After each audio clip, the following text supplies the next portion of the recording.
Morning.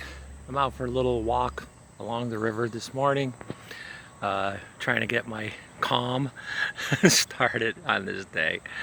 Today, I'd like to just briefly discuss why I wrote the Damaged and Broken Stories or collection, the four novellas, Tortured and Tormented, War Springs Eternal, Is Suicide Painless, and The Comfort of Despair, which, if I get my writing ability back, let's hope so, I will turn into a novel, which I will then shop around for traditional publishers. But yeah, I write about these stories because, like many people, I'm damaged. There's no two ways about it. I have been previously diagnosed with PTSD, and it was a hell of a battle to come back from, but I did. So when I decided to write these stories, actually all the stories I write, even those under my pseudonym Sconosciutto, are about damaged and broken people.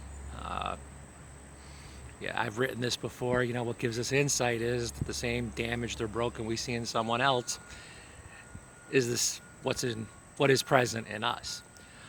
During this pandemic, and in my opinion, the mishandling of it at the federal level, there has been a lot of stress added to people.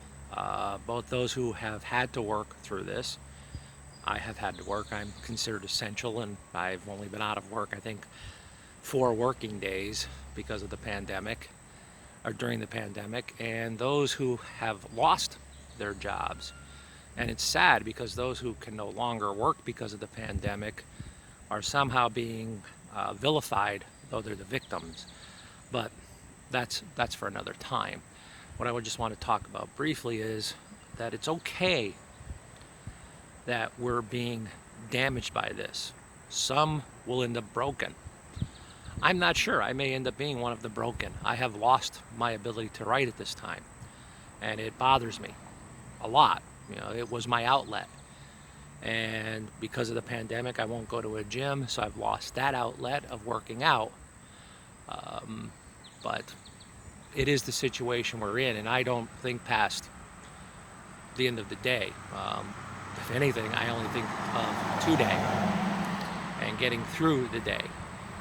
So if you're feeling anxiety and stress, if you feel that you're at your breaking point, get help. There's nothing wrong with getting help. I have always been, as a child, I was labeled high strung. I've always been an anxious person.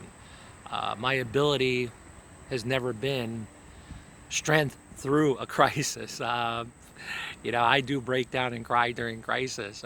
My ability has been to rebound. With this not having end in sight, it makes it that much more difficult, and I am going to get help because the anxiety has been overwhelming at times, crushing at times. So I write these stories for and about people that are damaged and broken so that other people may gain some insight into what happens, because there are some people who are blessed that don't get damaged by the repetitive stresses. But I think for the most part, we don't. I think we all respond to it. So yeah, I'm going to ask if you have the time to purchase and read one of my books and get an insight into that mindset. And if you're struggling